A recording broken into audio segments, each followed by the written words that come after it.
बाबा साहब के पुत्र जो थे यशवंत अंबेडकर, बाबा साहब से वो बहुत ज्यादा नफरत करते थे। बाबा साहब से कभी बात नहीं सीधे तौर पर करते थे। यशवंत अंबेडकर जो थे बाबा साहब के सबसे बड़े पुत्र थे। वो नफरत इसलिए करते थे कि आपने जो काम कर रहे हैं उस काम को समय के अनुसार भुला दिया जाएगा। कोई नहीं याद करेंगे किसके लिए आप कर रहे हैं। नफरत इसलिए करते थे क्योंकि उन्होंने देखा था अपनी पहली माता को इलाज के बिना मरते हुए। उन्हें दुख भरी व्यवस्था को देखा था इस समय बाबा साहब कर रहे थे, इसलिए वो नफरत करते थे। करना भी जायज था। एक पुत्र को अपने पिता से की हक भी है। क्यों है कि पुत्र को अधिकार है पिता से आने की। वो सब ढूंढते जो उसे चाहिए। घर के मुखिया को तौर पे वो सब जरूरी है। बाबा साहब अपने घर में नहीं ये सब इंतजाम कर पाए, इसका कारण बस एक है। वो पूरे समाज को देख रहे थे, पूरे भारतीय को देख रहे थे, भारत के परिवार को देख रहे थे। मेरा परिवार है, अगर जो आज मैं इस परिवार में उलझ गया, मैं करोड़ों परिवार को मैं सुधार नहीं पाऊंगा।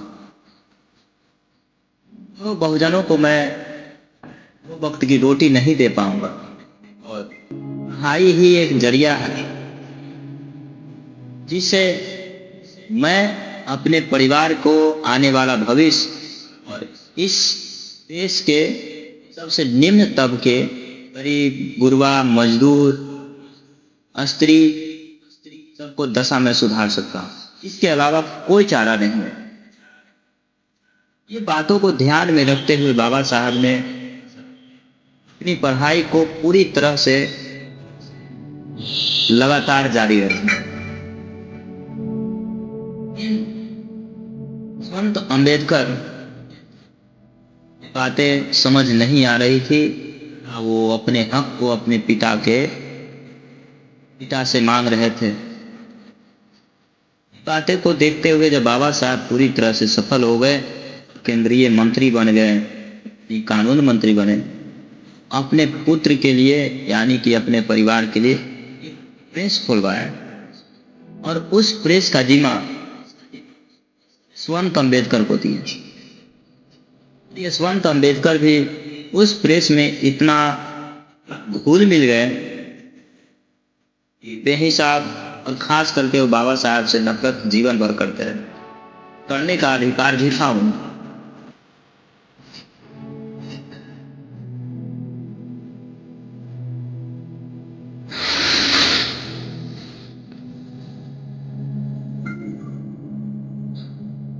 करने का अधिकार था उन्हें कि एक पुत्र अपने पिता से अब गुस्सा है, बात करे तो किससे करे। ये बातें बाबा साहब भी समझते थे। पूरी हक है उसे।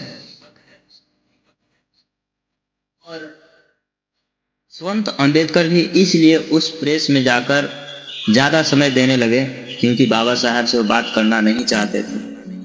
वो दुख भरी व्यवस्था को नहीं देखना चाहते थे, इसलिए वो जाकर के इसमें अपना 100% समय देने लगे। इस तरह से दोनों की जीवन गुजरी।